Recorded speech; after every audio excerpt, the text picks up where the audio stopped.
আমরা এখন result sheet তৈরির সর্বশেষ ধাপে অবস্থান করছি। আমরা ইতিমধ্যেই দুটি ফাইল তৈরি করে ফেলেছি, result.php এবং রেজাল্টকে প্রসেস করার জন্য resultpro.php। এখন আমরা এখানে যদি রোল দেই তাহলে অবশ্যই কোনো কাজ করবে না, কেননা আমার কিন্তু ডেটাবেস তৈরি করা হয়নি। আমরা ডেটাবেস তৈরি করব। আমরা নতুন একটি ট্যাব নিয়ে লিখছি http://localhost/examp।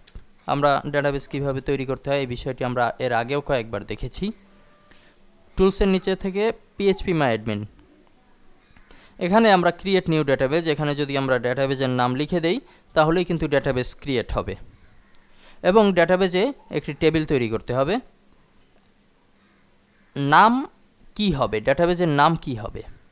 ডিবি নেম, আমরা পিএসপি প্রো, দুঃখিত, result_pro, এখানে আমরা দেখতে পাচ্ছি যে ডিবি নেম অর্থাৎ ডেটাবেস নেম আমরা দিয়েছিলাম রেজাল্ট। ডেটাবেস নেমটি হবে রেজাল্ট নামে। এখানে আমরা রেজাল্ট নামে একটি ডেটাবেস তৈরি করব।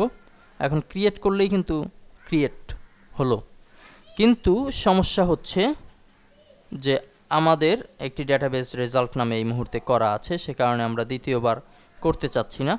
মূলত কিভাবে করে সেটি তো আপনারা অবশ্যই জানেন। এবং টেবিল নেম হবে এসএসসি, টেবিল নেমটি হবে এসএসসি। ডেটাবেসের যে টেবিলের যে ফিল্ডগুলো থাকবে সেই ফিল্ডগুলোর নাম হবে name, father, roll, school, board, GPA. মূলত ডেটাবেসের নেম কি হবে, টেবিল নেম কি হবে এবং কতটি ফিল্ড এখানে অবস্থান করছে, 1টি 2টি 3টি 4 5 6, 6টি ফিল্ড, এবং 6টি ফিল্ডের আলাদা আলাদা নাম কি আছে এই বিষয়গুলো আগে খাতায় নোট করে নিতে হবে, একেবারে যেই বানান দেয়া আছে সেই বানানের ভিত্তিতে। আমরা ধরুন এখানে ডেটাবেস ক্রিয়েট করলাম, ক্রিয়েট দিলেই আমরা ধরুন পেয়ে গেলাম আমাদের ডেটাবেস রেজাল্ট নামে, রেজাল্ট নামে ডেটাবেস পাচ্ছি। এখানে এরপরে যে টেবিল তৈরি করতে হবে, এই যে টেবিলের ঘর আছে নেম ফিল্ড, আমরা নেমে দিব এসএসসি, এসএসসি ফিল্ডে দিব 6টি ফিল্ড। এখানে আমরা দেখতে পাচ্ছি 1টি 2টি 3টি 4 5 6, 6টি ফিল্ড এখানে আছে। 6টি ফিল্ড দিয়ে গো দিলেই আমরা রেজাল্ট এসএসসি নামে একটি টেবিল পেয়ে যাব।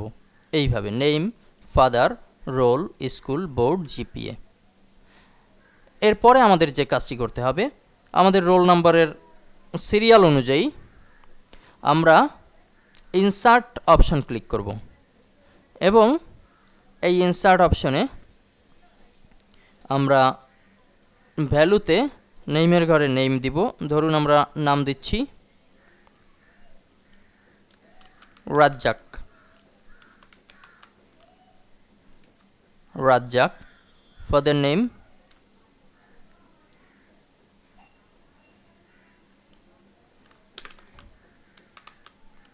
বাশার আহমেদ, রোল ধরুন আমরা রোল দিচ্ছি আমাদের যে সিরিয়াল ছিল সেখান থেকে একটি সিরিয়াল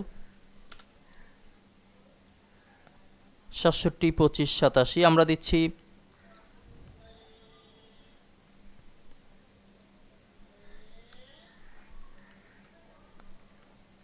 67 25 92।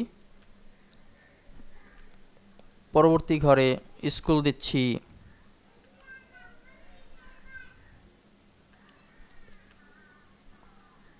উত্তরা মডেল,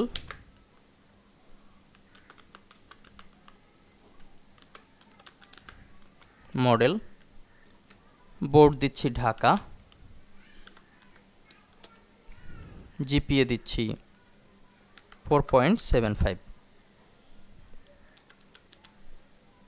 4.75। এই এখানে আরও একটি ফিল্ড আমরা অন্তর্ভুক্ত করতে পারি চাইলে, আমরা একটি ফিল্ডের মাধ্যমেই দেখছি। আমরা গো দিচ্ছি, গো। এখন যদি ব্রাউজে যাই তাহলে দেখতে পাচ্ছি যে আগে যে রেজাল্টগুলো ছিল আমার করা তার সাথে রাজ্জাক নামে একটি ফিল্ড অতিরিক্ত তৈরি হলো, বাশার আহমেদ, এরপরে roll number, Uttara model, Dhaka, GPA একটি দেয়া হয়েছে। আমাদের পুরো প্রজেক্টটি কিন্তু এখন রেডি অবস্থায় আছে। এখানে যতটুকু বাকি ছিল সেটি ছিল ডেটাবেজের সাথে কানেকশন, তো আমরা রেজাল্ট প্রোর মাধ্যমে করেছি। বাকি ছিল ডেটাবেজ তৈরি করা। আমরা ডেটাবেজ তৈরি করেছি, এসএসসি নামে একটি টেবিল তৈরি করেছি। তো এখন আমরা যদি এখানে সার্চ করি যে রাজ্জাক,